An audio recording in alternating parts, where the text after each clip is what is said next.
நம்முடைய பெண்களுக்கு அற்புதமான பட்டுப்புடவை வழங்கும். இப்போ பெண்கள் தான் நகர பேருந்துல கட்டணம் இல்லாமல் பயணம் செய்கிறாங்க. அதிமுக ஆட்சி அமைந்த உடனே ஆண்களும் நகர பேருந்துல கட்டணம் இல்லாமல் பயணம் செய்ய மாற்றுத்திறனாளிகள் அவர் கூட்டுறவு சங்கத்திலே வாங்கி கடன் முழுவதும் தள்ளுபடி செய்யப்படும். அதே போல மரம் ஏறும் தொழிலாளிகள் அதிலே மரம் ஏறுகின்ற பொழுது தவறி விழுந்து உயிரிழந்தால் அந்த குடும்பத்துக்கு 20 லட்சம் ரூபாய் நிவாரணம் வழங்கும்.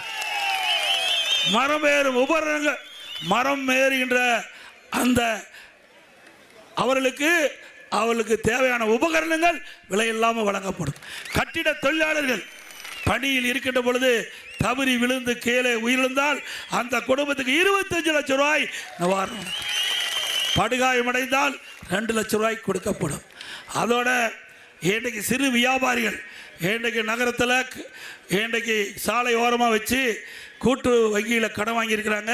அதில் வாங்கி கடன் முழுவதும் தள்ளுபடி செய்யப்படும். ஆட்டோ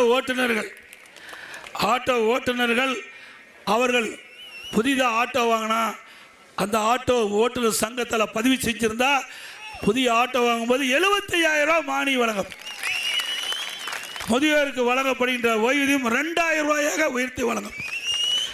படித்து பட்டம் பெற்று வேலை பழுவத்திலே பதிவு செஞ்சு வேலை கிடைக்காம இருக்கின்ற அந்த இளைஞர்களுக்கு வேலை கிடைக்கின்ற வரை மாதந்தோறும் 2,000 ரூபாய் உதவித்தொகை வழங்கும்.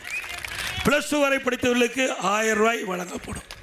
அதே போல் இஸ்லாமியர்கள் கிறிஸ்துவ மற்றும் சிறுபான்மை வகுப்பைச் சேர்ந்த மகளிர் சுய தொழில் தொடங்க வட்டி இல்லாத கடன் வழங்கப்படும்.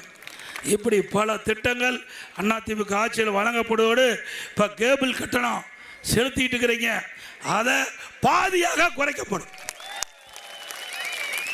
இப்போ 200 ரூபா வாங்கிட்டு இருக்காங்க நினைக்கிறேன்.